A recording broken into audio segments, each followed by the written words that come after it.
Jack wants me to say he's live on Twitch every day, 7 p.m. Eastern Standard Time. Go follow or he'll eat you.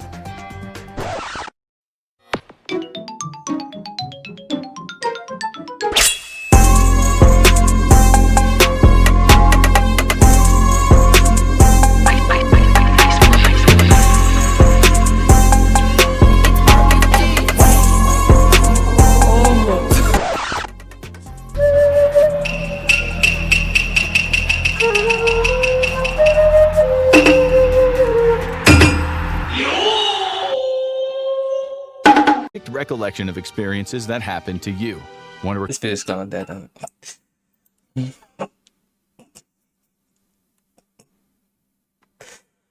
we got any you know, anything else to react to?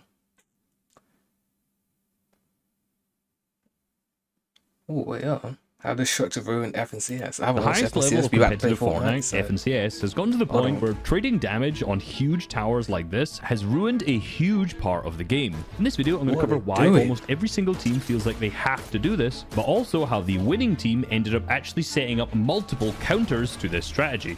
If you've ever watched a competitive Fortnite match, you'll know the early game and the end game are very exciting. However, the 15 minutes between the mid game is often very dull. Since the objective of the Battle Royale is to survive to the end of the match, in Fortnite this is usually done just by sitting in a box. So back in the day, the games added cash bonuses and point bonuses for players who drop high eliminations during this mid-game period, just to spice things up a little and make it much more fun to watch. Now, throwing cash at a problem only works for so long, so they ended up implementing the Storm Surge mechanic. Basically, the players who have dealt the least amount of damage will be hit by Storm Surge and keep many players alive. This means those players can't just sit in a box and do nothing, as they'll actively have to shoot other people, which gives you as a viewer something to watch. And this was never exploited, ever. I've done a lot of videos explaining Storm Surge already. This is not a basics of Storm Surge. This is the problems that we're running into, which have evolved in the meta over the years. Now let's fly around the map in Game 1 of the FNCS Grand Finals from the most recent major. Oh, what freaks, bro. They're even doing this in friggin' ranked? Like, not even ranked. It's past ranked now. Hold on. Past ranked now. This is a tournament for money. Moolah. Alright. They doing it in there, bro, too? Dang. Oh, shit. Probably shouldn't actually. And see what we can find. Here's Lone Wolf Lair looks like to the north. Here's the northwest. Here's the west. Here's the southwest. What? Here's the south.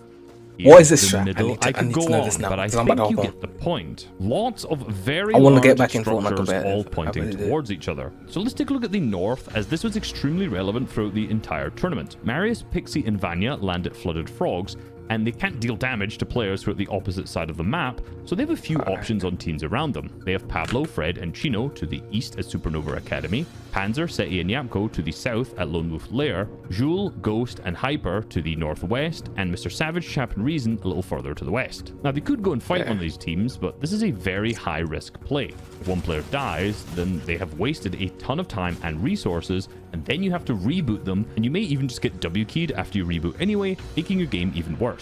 So to maximize their damage, they tower south towards Lone Wolf Lair. Now this is because the render distance to see other players is roughly 275 meters, so by ramping up and putting themselves in a position they have maximum visibility, this allows them to see more of the players around them and get more opportunities to get damage, keeping them above the Storm Surge thresholds. Now this is kind of a natural evolution of the Storm Surge base, since it makes a lot more sense to position yourself closer to the teams actually around you rather than just building directly up on top it of does. The problem here is that when everyone does it, now you have 3 or 4 teams all ramping towards each other, just trading damage back and forth. And how are you meant to get damage if you're... This is so creepy, bro. This is what I'm coming back to. This is so creepy.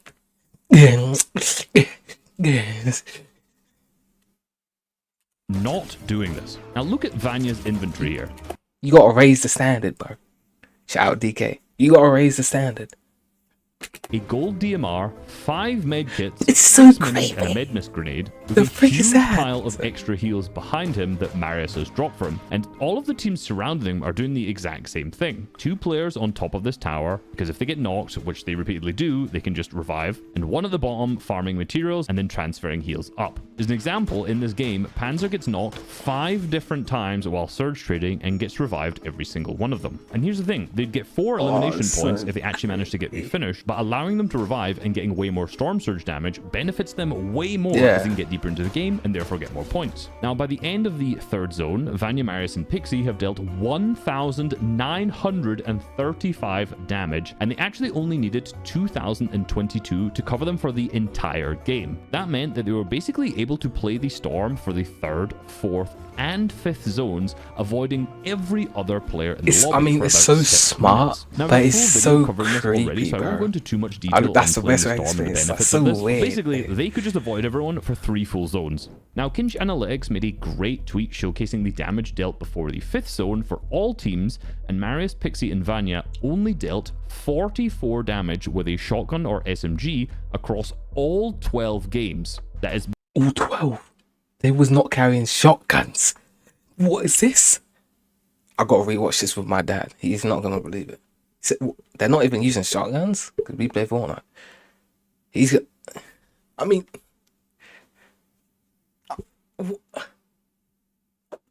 it's FNCS, a tournament ball for money, and we're not even using shotguns now.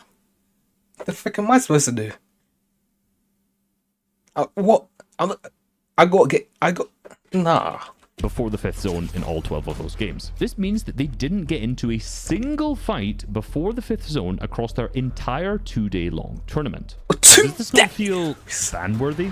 Like, you can basically just bypass the Storm Surge mechanic entirely by intentionally not killing other players. Fortnite, That's fix kind this. of complicated. Back in Chapter 2, Bucky and Creo, alongside Slacks and Keys, were banned for doing exactly this, but with way less tags and way less damage, which for a long time kind of set the precedent that this was So, you know, I'm let me finish. considered teaming and it would be bannable. And then this didn't really take over the competitive landscape for years. But over the years, this still did happen, like Tayson and Murstache trading with Trulex and Chicho at the 2023 FNCS Global Championship. And then in the 2024 Global Championships, this happened even more. But it wasn't every team in the lobby. You didn't have to trade damage to be above. But at the end of 2024, Epic made a decision just to allow teams to trade. In one cash So, Epic, you just gave up? Oh my, that's what. Cup finals, 2 Italian teams were trading damage back and forth with each other. Now, this was brought to light by Destiny's Jesus, and as you can see, the interactions in the comments were pretty interesting. Every single person is calling them cheaters and teamers, that they planned this ahead of the time, and unsurprisingly, they got banned. Now, you may think, how is this? Okay, they did get banned. But even if they didn't plan this in advance, you see me doing the same thing as you. Neurologically, you're gonna think, wait, we could trade. Let me see if this guy wants to trade. You tap him once. You don't overtly crouch. You tap him, you're alright. He turns back, taps you, back. Like, oh my gosh. You can't, at least they got banned. But what about now with Fortnite? Ban them. Epic Games allowing this? Well, that's because they were unbanned 39 minutes later. I give up. In the same tournament, Kami's trio was trading with Giras's trio, which is 2 Polish teams, and both also did not get banned. Now, it seems strange to allow what is clearly unfair gameplay to happen and be unpunished for it, but this puts Epic Games in actually a very odd spot. If they ban the teams, how can they prove that each team agreed to do this and was actually teaming and cheating? Because you're both being wimps sitting in a high tower, shooting at each other. What for now? What are we talking about here? You're both being wimps, just sitting and shooting at each other. Go out and fight. Fight! What are we talking about, man? Proof is there that both of the Polish teams or both of the Italian teams said, I'm going to base here, you base there, we'll trade back and forth and not push each other. Where's the... No, but they don't have to say that. They just have to enact it, right? Again, if you... Look, we're both on the same wavelength. We don't want to go out and risk our lives because we're pussies, right? So, I'm going to sit on this tower. Oh, this sucker built this tower. Let me dink him. Let me get my storm surge out of the way. And then, like, you know what? Maybe he's not doing it on purpose, but you have to peek to shoot, so you eventually dink each other. Now you are in cahoots with each other now. Fortnite, ban him. What we ban him? Get him out. Get him gone. Go on. Please, Fortnite, ban him. What is this? It's so creepy. Proof that they actually pre-agreed to do this. Now, you could say You it's don't need obvious. that. No, you don't need that. You don't need It that. absolutely is. You don't need But if proof. players are consistently in the same lobby over and over again, they will naturally come to figure out the positions that other teams will go to, and they'll get into spots to trade with them. It's I mean, he's just standing on the top of the thing, not even like peeking like he is. He's full bodied, knees up, peeking. And you're telling me this is not ban worthy? a little bit awkward. They But know what they're ultimately, doing. As much as it sucks, banning people for trading is very difficult to do. No, And now, ban- 10 months later, basically every single team in grand finals is trading to an extent. Ban Now, 'em. early in this video, I didn't just choose. That's 'cause they let it go for aggressive too picks long, to but call ban them 'em. out by any means. They just traded better than anyone else. As I've already said, the vast majority of this lobby was trading Surge with other teams. It's just that they did it the most. Ban the whole To lobby. clarify, the stats you're about to see from Frostbite cover all AR and DMR tags at range, so take the trading percentages with a grain of salt. Marius, Vanya, and Pixie traded 99.63% of their damage before the third zone, the highest percentage of any team, so that's why they were a good example. And interestingly, if you look at the three teams that placed below them on the leaderboards, they were also some of the biggest traders. But above them is interesting. Despite Surge trading being a huge problem, the top two teams actually didn't do this anywhere near as much. What's their names? Surge trading being a huge problem, the top two teams Tino, Pablo, Vinco, and except Benok. Wait, and the figure these names. Fred Doxy. All you six. Congratulations, bro. Congratulations for not being a sheep. Like, what? This is the worst thing I've seen. I'd rather mechs in FNCS than this, bro. Deadass. actually didn't do this anywhere near as much as the rest of the leaderboard. I mean, they still did trade, but nowhere near as much. So how did they counter this meta? Tell me, As already because I need mentioned, to the know winners, this if I'm Prodoxy, gonna Chino, and try and Pablo get back land in as Supernova to this Academy. So they have the option of joining in this surge trading, but that's not really what they decide to do in most of the games. Right. Prodoxy, Pablo, and Chino decide instead to fight teams for their surge. Now, this Right. sounds like an obvious option, but when you start comparing it to trading, it really doesn't actually make that much sense for the vast majority of teams. In order to be at the top of the damage numbers by the end of the third zone, teams are getting 1.5k to 2k damage total. Now remember, Right. surge damages the teams who do the least damage, so when there are some teams who are dropping insanely high amounts of damage, it raises the difficulty for everyone else. That makes Let's actually sense, run yeah. the numbers of a fight. Assume you win a 3v3 fight by wiping the trio and finish both of the two knocked bodies. That's 800 damage. So in Alright. order to match the 1.5 to 2k damage by the other top trading teams, you'd essentially need 6 elims worth of damage, which Cool. Our team run down. Let's run down people. Hey, boys, let's all put. Hey, let's push tilt and run down people. I don't know the mainstream maps. Hive. Let's push Hive and run down people. Oh yeah, I'm shooting him on the left. Ready, 3. Let's double dink him. Bing. He's dead. That's one dead. Now you push. Bro, you gotta have strats, man. against the best players in the region isn't exactly a consistent strategy because it's very easy just to die. But what I fear for the world is what Ferdox's team has unleashed on it. Playing like rats. Let's take game Okay, I take it back. No, okay, let me not be mean.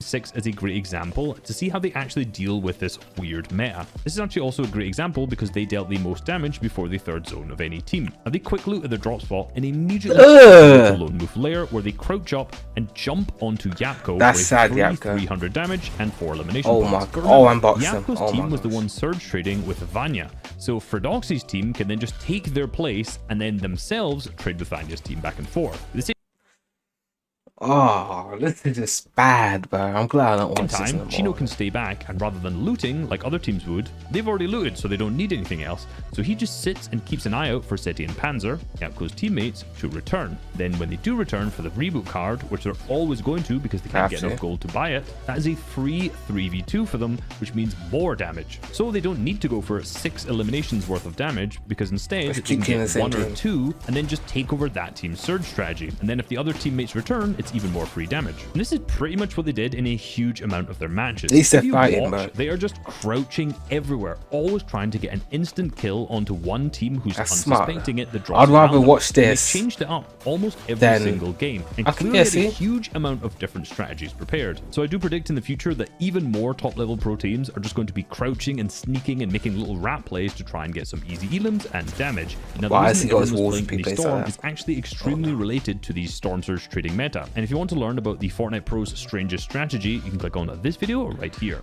Wow. What a video, bro. That ass. Hey, resub? I'm guessing that's how you say it.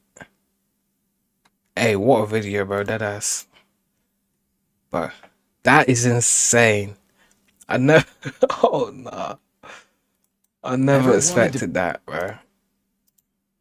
Wow. That is insane. でもそんなんじゃダメもうそんなんじゃほら心は進化するよもっともっとふわふわりふわふわるあなたが名前を呼ぶそれだけで宙へ浮かぶふわふわりふわふわるあなたが名前を呼ぶそれだけで宙へ浮かぶ Like and sub please.